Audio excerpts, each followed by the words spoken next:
بسم اللہ الرحمن الرحیم۔ ناظرین، آج کا تیسرا ویلاگ حدیث نمبر ہے 216 اور صفحہ 351 اور 352۔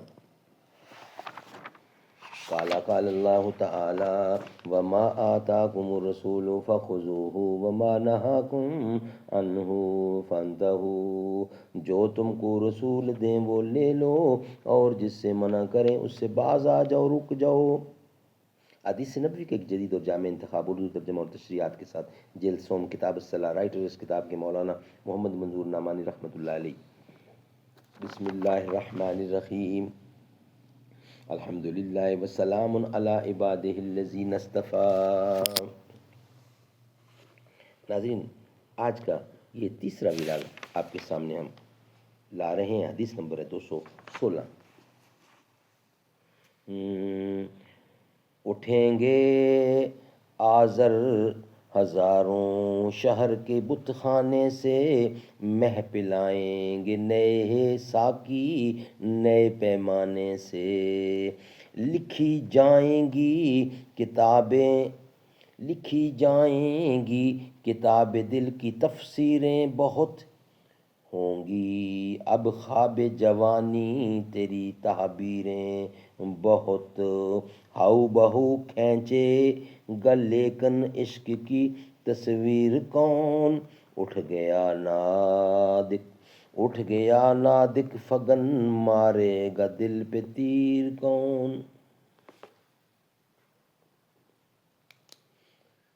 حضرت ابو ذر غفاری رضی اللہ عنہ سے روایت ہے کہ ایک رات کی نماز میں رسول اللہ صلی اللہ علیہ وسلم نے ایک ہی آیت پڑھتے پڑھتے صبح کر دی، اور وہ سورت مائدہ کی آخری رکوع کی یہ آیت تھی، ان تعذبہم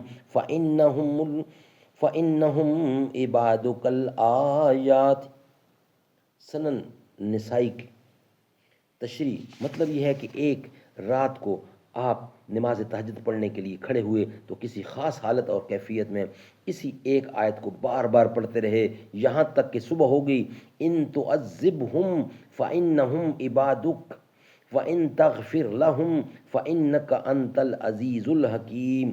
یہ آیت اللہ تعالیٰ کے ایک پرجلال سوال کے جواب میں حضرت عیسیٰ علیہ السلام کی معذرت اور عاجزانہ گزارش کا ایک جز ہے۔ سورۃ مائدہ کہ آخری رکوع میں بیان فرمایا گیا ہے کہ اللہ تعالیٰ قیامت کے دن مسیحوں پر حجت قائم کرنے کے لیے حضرت عیسیٰ سے سوال کریں گے کہ کیا تم نے اپنی امت سے کہا تھا کہ اللہ کے علاوہ مجھے اور میری ماں مریم کو بھی مبعود اور خدا بنا لینا؟ مجھے اور میری ماں مریم کو بھی معبود اور خدا بنا لینا، یہ سوال ہوگا۔ حضرت عیسیٰ اس کے جواب میں ایسی بات سے اپنی قطعی براءت ظاہر کریں گے اور یہ عرض کریں گے کہ خدا بندہ آپ سے کوئی بات چھپی ہوئی نہیں ہے، آپ علام الغیوب ہیں، آپ کو معلوم ہے کہ میں نے ان کی توحید ہی کی دعوت و تعلیم دی تھی، ان میں یہ شرک دنیا سے میرے جانے کے بعد آیا۔ اس کے بعد یہ آیت ہے اور یہی حضرت عیسیٰ کے جواب کا آخری جز ہے۔ ان تعذبہم فإنہم عبادک وَإِن تَغْفِرْ لَهُمْ فَإِنَّكَ أَنْتَ الْعَزِيزُ الْحَكِيمُ۔ مائدہ، خداوندہ اگر تو ان کو ان کے سنگین جرم کی وجہ سے عذاب میں ڈالے تو یہ سب تیرے بندے ہیں، تجھے عذاب دینے کا پورا حق ہے، اور اگر تو ان کو معاف کر دے تو یہ بھی تیرے بس میں ہے۔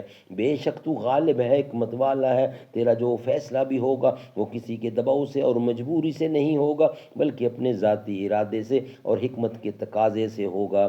رات کی نماز میں صبح تک اسی ایک آیت کو پڑھتے رہنے کی وجہ سے بیان کرتے ہوئے بڑے اور بعض شارحین نے لکھا ہے کہ اس آیت پر پہنچ کر غالباً آپ کو اپنی امت کا خیال آ گیا، جس کے بارے میں آپ پر یہ بات منکشف ہو چکی تھی کہ اگلی امتوں کی طرح اس میں بھی عقیدہ اور عمل کا بہت کچھ فساد آئے گا، اور آپ اسی کی فکر میں عیسیٰ علیہ السلام کی یہ عاجزانہ اور دردمندانہ گزارش اللہ تعالیٰ کے حضور میں دہراتے رہے۔ واللہ العظیم، سبحان اللہ سبحان اللہ۔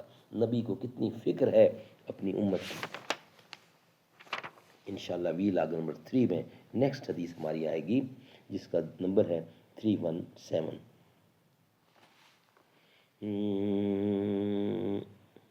ڈال دی ٹھنڈک میرے سینے میں تو نے، ساقیا اپنے سینے سے لگایا، میں تو اس قابل نہ تھا۔ بھاگیا میری زباں کو ذکر الا اللہ کا، یہ سبق کس نے پڑھایا، میں تو اس قابل نہ تھا۔ شکر ہے تیرا خدایا، میں تو اس قابل نہ تھا، تو نے اپنے گھر بلایا۔